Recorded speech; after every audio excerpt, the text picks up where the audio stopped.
Now, before we subscribe and turn on notifications so you get updated whenever I upload proceeding content.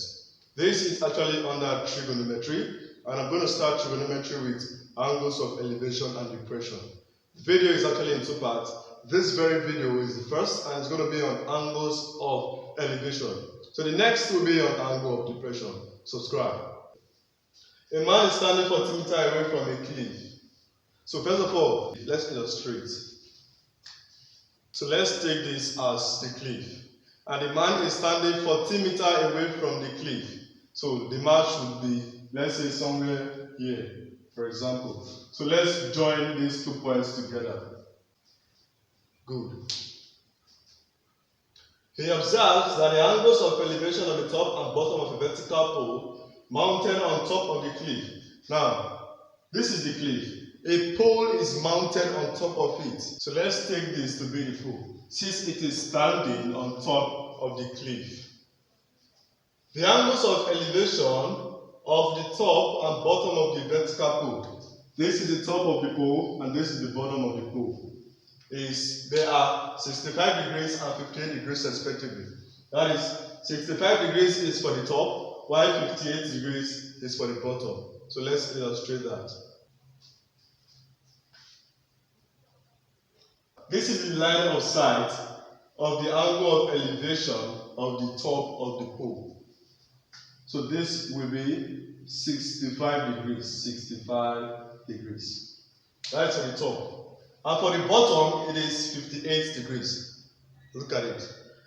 So this is the line of sight of the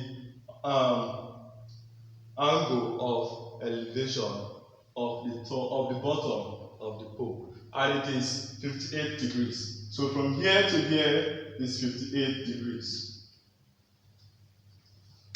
Now we are asked to find the length, the height of the pole. But first of all, let us see if there is any way we can get the height of this cliff. The height of this cliff. Let's call the height of this cliff x. Let's call the height of the cliff x. Now, this is a right angle triangle. The right angle triangle. The angle is here, so this becomes the opposite, and this is the what?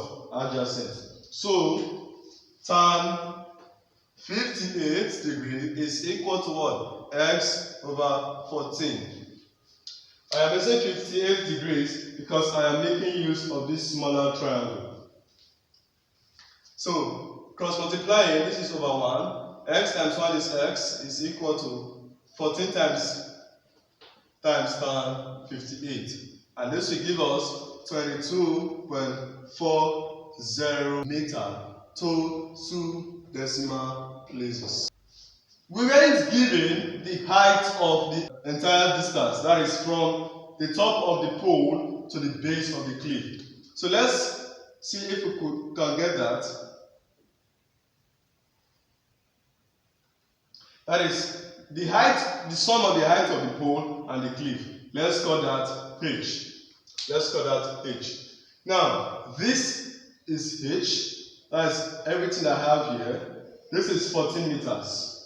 And there's an angle here, 65 degrees. So I would still apply that trigonometric ratio. Tan 65 times 65.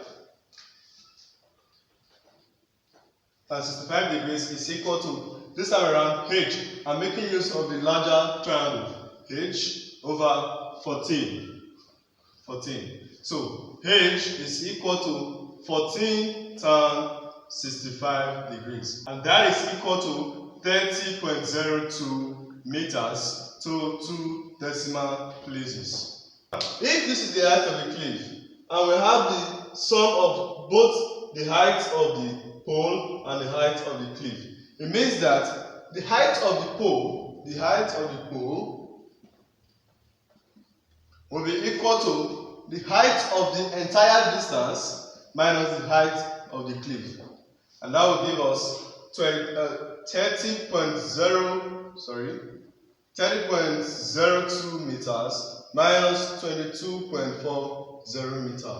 And that will be equal to 7.6 meters to 2 decimal places.